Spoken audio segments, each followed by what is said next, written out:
Hero Raj Tarun వివాదం రోజుకో కొత్త మలుపు తిరుగుతోంది. లావణ్య అనే యువతి హీరో రాజ్ తరుణ్ తనని మోసం చేశాడంటూ పోలీసులకు ఫిర్యాదు చేసిన సంగతి తెలిసిందే. రాజ్ తరుణ్తో 11 ఏళ్ల నుంచి రిలేషన్లో ఉన్నానని, తామిద్దరం గుడిలో పెళ్లి కూడా చేసుకున్నామని చెప్పి పెద్ద షాక్ ఇచ్చింది. మధ్యలో ఓ హీరోయిన్ రావడంతో ఆమెతో అఫైర్ పెట్టుకుని వెళ్లిపోయాడని చెప్పుకొచ్చింది. రాజ్ తరుణ్ నాకు కావాలని, తాను ఆయనతోనే ఉండాలని కోరుకుంటానని లావణ్య స్పష్టం చేసింది.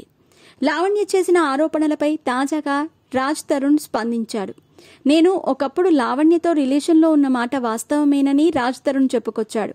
అయితే 2016-17 తర్వాత ఆమెతో తనకు ఎటువంటి శారీరక సంబంధం లేదని రాజ్ తరుణ్ క్లారిటీ ఇచ్చారు. ఆమె వ్యక్తిత్వం మంచిది కాదనే దూరంగా ఉన్నానని, ఇండస్ట్రీలో ఉన్న నాకున్న పరువు పోతుందనే ఇన్నాళ్లు తాను సైలెంట్గా ఉన్నానని రాజ్ తరుణ్ తెలిపారు. ఇండస్ట్రీలో కష్టపడి ఈ స్థాయికి వచ్చానని, ఆమె ప్రతి విషయానికి బెదిరించేదని, అందుకే లావణ్య నుంచి దూరంగా ఉంటున్నానని రాజ్ తరుణ్ క్లారిటీ ఇచ్చారు. లావణ్య మస్తాన్ అనే వ్యక్తితో రిలేషన్లో ఉందని, వారిద్దరూ రూమ్లో కలిసి ఉన్నప్పుడు తాను చూశానని రాజ్ తరుణ్ చెప్పుకొచ్చాడు. అయితే పోలీసులు ఈ కేసుపై కీలక నిర్ణయం తీసుకున్నారు. రాజ్ తరుణ్పై ఫిర్యాదు చేసిన లావణ్యకే రివర్స్లో నార్సింగ్ పోలీసులు నోటీసులు జారీ చేశారు. ఈ కేసుకు సంబంధించిన ఆధారాలు వెంటనే సమర్పించాలని పోలీసులు ఆమెకు తెలిపారు. 91 CRPC కింద ఆమెకు నోటీసులు జారీ చేశారు. దీంతో మీడియా ముందుకొచ్చిన లావణ్య మరోసారి రాజ్ తరుణ్పై ఆరోపణలు చేసింది. నేను, మస్తాన్ సాయి ఎప్పుడూ జంటగా కనిపించలేదు. ఒక పెళ్లికి గుంటూరు వెళ్లాం. అతడు కేవలం మ్యూచువల్ ఫ్రెండ్.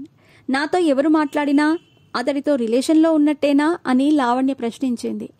లవర్ సినిమా నుంచి మాకు గొడవలు మొదలయ్యాయని, డబ్బుల కోసం నేను బెదిరించాల్సిన అవసరం లేదని ఆమె తెలిపింది. రాజ్ తరుణ్కు చాలా మంది అమ్మాయిలతో రిలేషన్స్ ఉన్నాయని తెలిపింది.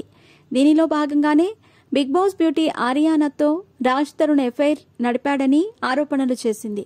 వీరిద్దరూ కాల్ చేసుకుని మాట్లాడుకునేవారని, ఈ విషయం నటుడు రాజా రవీంద్రకు కూడా తెలుసని ఆమె చెప్పుకొచ్చింది.